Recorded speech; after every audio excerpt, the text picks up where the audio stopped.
What's up, everybody, and welcome to ITG Daily, the show that brings you the hottest in gaming news. I'm Drew Bosley. You can find me on Twitter at ArtisticGamer28, and that's the one, the only. It is the legendary Scott Savage. Hello, Scott.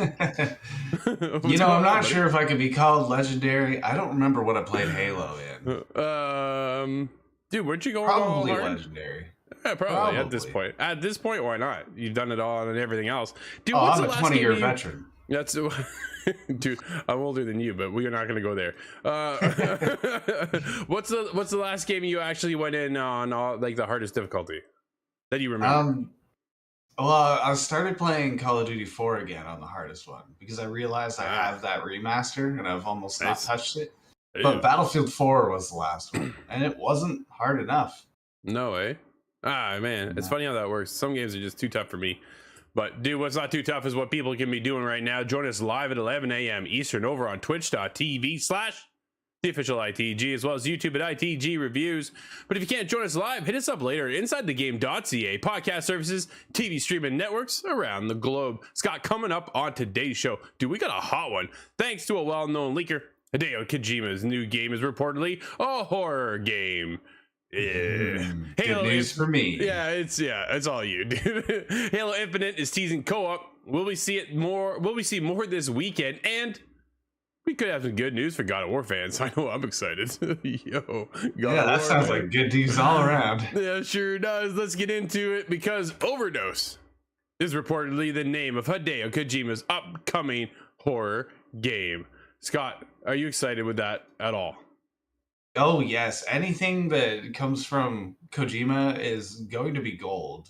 I think that's just about a given. But a horror kind of thing. Well, I never got my hands on PT, but that's fair. Yeah, you know what? I almost downloaded it just to have it because you cannot find it anymore, right? So it is now, if you have it on your PS3 from back in the day, dude, whatever you do, just do not delete it, because there's no way getting that thing back. It's one of those gems you'll never see again. You can almost trade it in for half of a vehicle now. Probably, right? But let's get into the article. As respected leaker Tom Henderson has shared the first details on Overdose. This comes from Michael over at PSU, which is reportedly the name given to Hideo Kojima's upcoming horror project. Interestingly, it doesn't appear that it's a sequel to Death Stranding, despite the comments from Norman Reedus. Slip. Yeah, dude, I think that was a slip. It's funny. I was just talking to a voice actor not too long ago. That was an awkward one. Oh yeah, man. We were talking about it. I asked him straight up, like, have you ever slept out before? Like, you just kind of like, He goes, no. Like, I make a real conscious effort to not do that, and sometimes it just happens. So it's kind of one of those things, like, ooh. But it's more like a slap on the wrist sometimes, right? Because really, does that really hurt Kojima's next project? By Norman Reedus going, yo, we're working on a sequel. Well, and what are they going to do in the case of Norman Reedus? Cut him out? That seems unlikely. Not likely at all. But according to Henderson's report at Try Hard Guides, he was sent footage via an anonymous source that depicted the actress behind a mama in Death Stranding wearing a blue dress. However, this isn't apparently Death Stranding 2, as Henderson notes that it is Margaret Quayle in a different role. Scott, dude, Mama was a cool character. I know you haven't played Death Stranding. Have you played Death Stranding? No, I haven't. Yeah, dude, I got so far and I was just like, this is just not for me in the slightest. But the director's cut did come out on PC, though, I think, didn't it? It did, yeah. Okay. So there's your opportunity. Well, I would still give that a swing. Yeah, well, you can check out Margaret's latest adventure here when we get more details on Overdose. But the Overdose teaser showcased the character walking through dark corridors in a third-person perspective, flashlight in hand, because that's a shocker, although there's hints that a first-person view is also available. A jump scare ends the video with "Game Over" displayed, followed by Hideo Kojima game quotes with Overdose at the end of it. So there's that. There's something pretty to get excited about, right? If anybody played PT, and those who haven't have all heard about it, right? It's just one of those, man, Kojima's been looking to play or make a horror game for so long. I can't believe it's taken him this long. This first game being Death Stranding, I think it was just okay, here, let's make a new game somewhat from the side of Metal Gear in this exploration open world scenario. I still don't have a clue what is going on. I think it was mostly an experiment. as to see That's the human fair. connection. It was a big statement artistic wise, but Yep. I can't help but thinking Blue Box must be foaming at the mouth right now, seeing this That's little clip of video. yeah, no, without a doubt, right? But there's also more. Here's where things get a little bit disappointing, at least for PlayStation gamers. As per previous rumors by Jeff Grubb regarding a potential deal to Microsoft published by Hideo Kojima's next game, Henderson notes that while a deal hasn't been finalized to his knowledge, it does seem that it is likely to be announced soon. Scott, is Overdose coming to Xbox exclusively, or is it Death Stranding? I can't see Death Stranding taking a leap in moving over, right? That is a PlayStation title at this point, I and think PC. I think there's contract requirements that keep Death Stranding on PC or on PlayStation, that is. But because Yep. it's come to PC, that does make me wonder. Well, Opens it's the not door. impossible. Yeah, but is it an Xbox exclusive? Can you take anything Kojima puts and make it an exclusive at this point? At this point, I think if you are Microsoft with all your money, you try as hard as you possibly can to do that. I think that's the biggest thing for them at this point, is looking to get those exclusives, because we talked about how their exclusives as of recently have been delayed. So, Yeah. right, that's the big push now. If Kojima does get Overdose out this year and you can capitalize on that and make it an Xbox exclusive, you should definitely hop all over that. But if you're PlayStation, Kojima and PlayStation have worked together for years, and they've been great partners, fantastic partners. I don't think Kojima really want to burn that opportunity either, but he also wants to be able to expand a little bit too. So there's things to weigh, different options to kind of carry over and see which way he'd rather go, or just I got Overdose, this is my next game, and I'm gonna put it here, here, here, and here, and everybody's gonna like it. And that's he could do that, right? And just walk I away. hope so. Just as a gift to the fandom and the gaming community at large. I think that would be the right thing to do.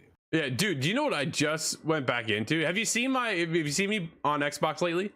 Yeah, I noticed you feeling a little bit of phantom pain. I have definitely been feeling the pain from Phantom Pain. Dude, I went back into Metal Gear Solid 5. I started all over again. Definitely wasn't get past that first hour of just pure confusion and this I've been of avoiding wailing. that first hour. Oh, I've been meaning to man. restart it again. I wish there's like a skip button on the first hour. I'm just like gone, because it just makes no sense. I don't know if it'll tie into the end of the game. I have no idea. But dude, I'm so in, and I am. It tries to. That Fulton mechanic, I'm like ziplining everybody out of here.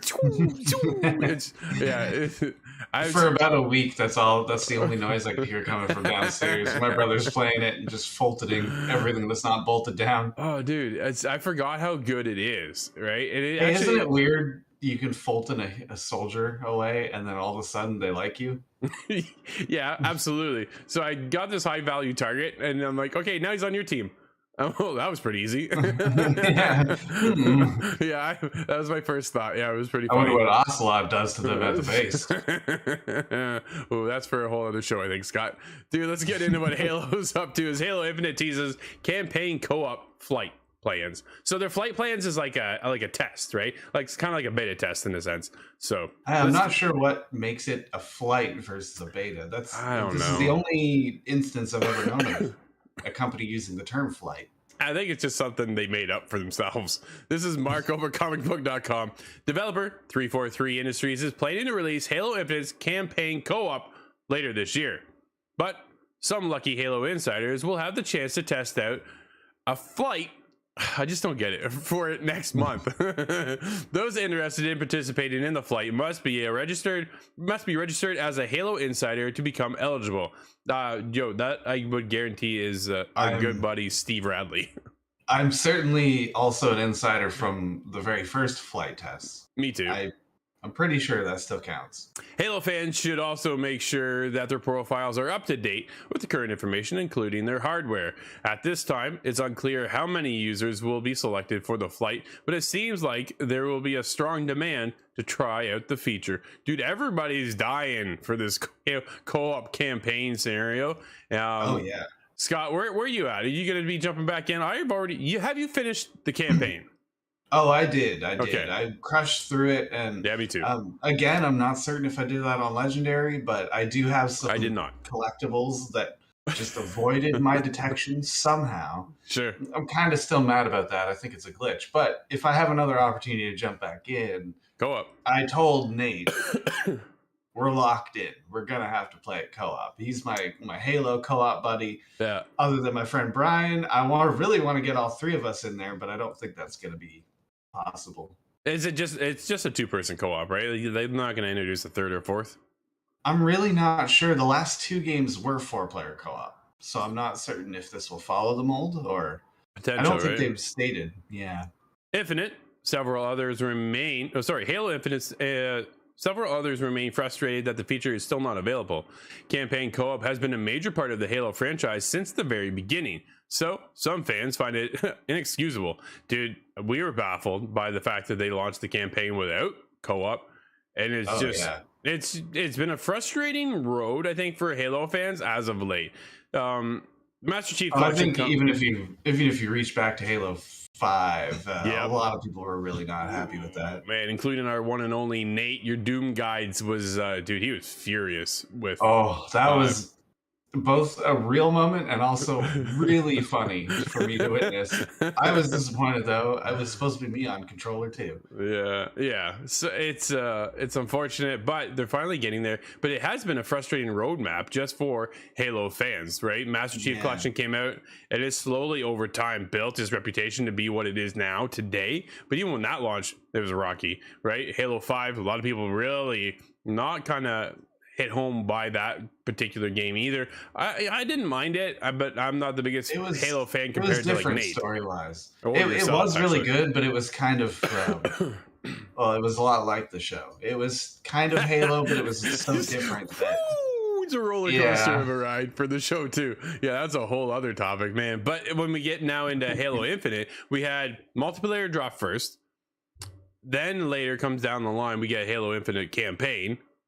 We're still waiting on co-op, and we're waiting on Forge mode. Like they're drip feeding out the full release of what we're so used to having as a complete package, right? Scott, do you think this is gonna become a normal thing, or should developers just slow down, take their time, and give us everything all at once?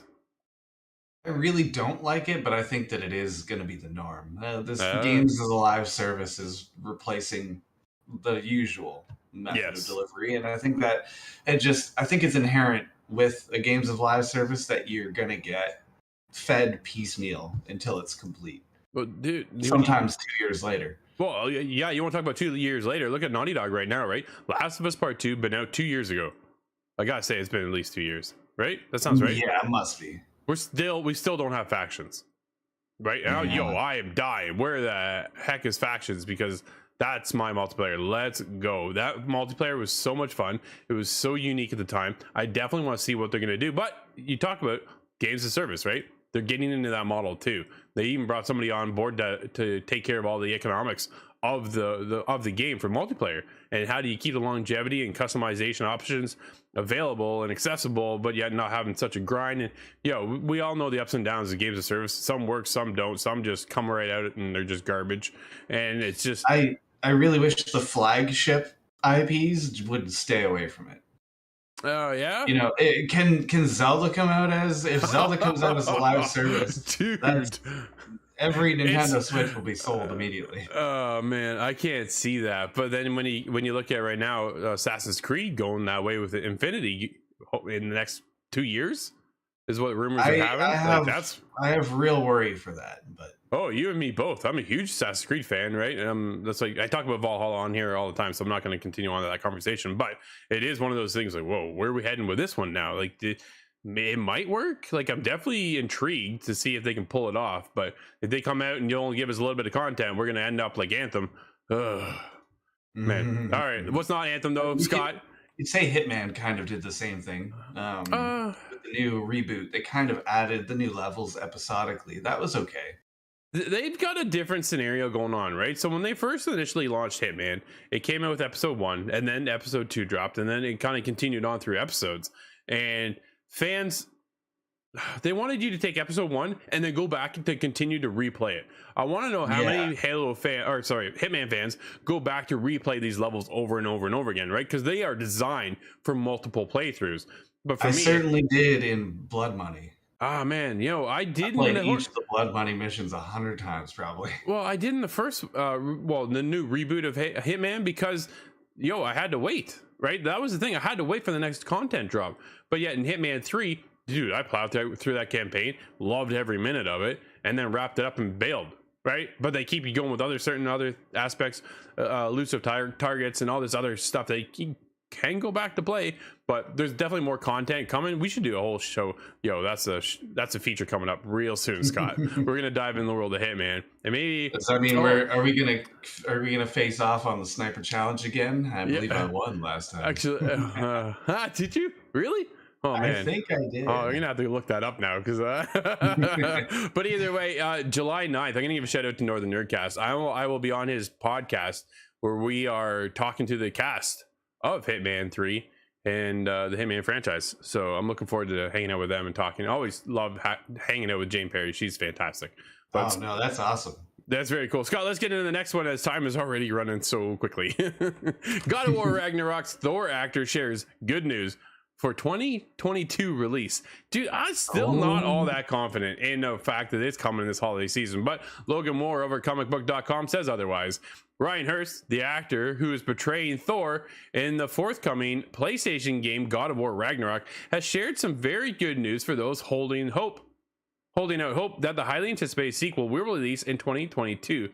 At this point in time, news associated with Ragnarok has been, very quiet in prolonged periods of time, which has led to some fan concern about a delay into 2023. That is kind of what I'm expecting, Scott. I gotta be honest, at this time, we are now into June, right? So you got June, you got July, August, September. They're 3 months out. They just finished up dialogue with Thor. Can they really pull off the rest of the game in 3 months? It seems unlikely from what I know, but absolutely, it's hard to say on the inside, because is that the last step? Is it really the final step? No kidding. Fortunately, if the news that Hurst has shared is any indication, man, oh man, one of those days, Scott, a little too hyped up for God of War, buddy. It very much sounds like God of War Ragnarok will be dropping later this year.